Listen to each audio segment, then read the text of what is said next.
There you go. Okay, hi everyone again, I am Levi, and today I'm gonna talk about what President Reagan did when he faced stagflation. Stagflation is when there is high unemployment and high inflation. So, like what I discussed earlier in another video, please watch it, yeah.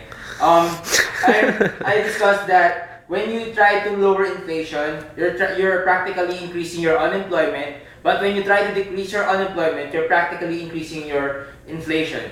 So let's talk about what President Ronald Reagan did in the US to counter stagflation. So welcome to Reagonomics 101. Okay, so he started by decreasing the taxes of the rich people. So,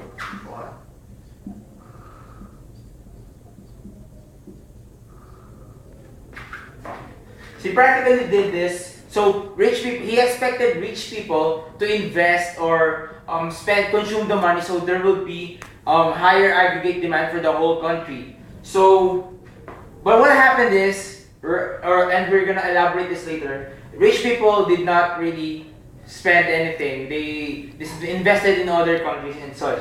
So, from tax of 70%, it ended up being lowered to 28%. A very big difference. So, first comment about this is it's not good for the poor because they do not benefit at all. So, second is Ronald Reagan increased government expenditure. So,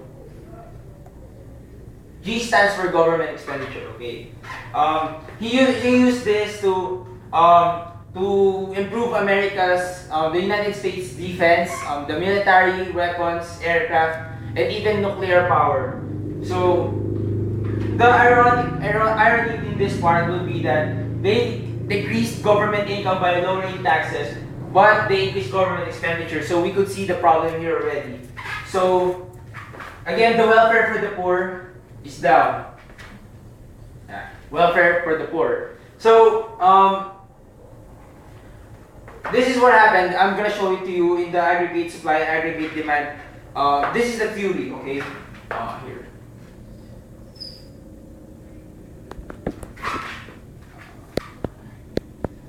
So assuming there is aggregate supply that is inelastic, he tries to shift the aggregate demand curve up. So you can see, though there's still the same output, prices may increase. So that's a really big trade-off. But he tries to shift the aggregate supply curve to the right. So though it increased prices, it also increased output. So what they did here is they borrowed from foreign sources. So since they cannot finance the expenditure and since their income is very, very low, so they had to borrow from foreign sources. So from the biggest creditor of the US, from being the biggest creditor, the US now turned to be the biggest debtor. And this is what they call the illusion of prosperity. So poverty in the US went up, and the Reagonomics 101 never really worked. So what happened is, though output increased, prices increased so high that it practically didn't even benefit anyone. So that's it. Thank you for watching my video.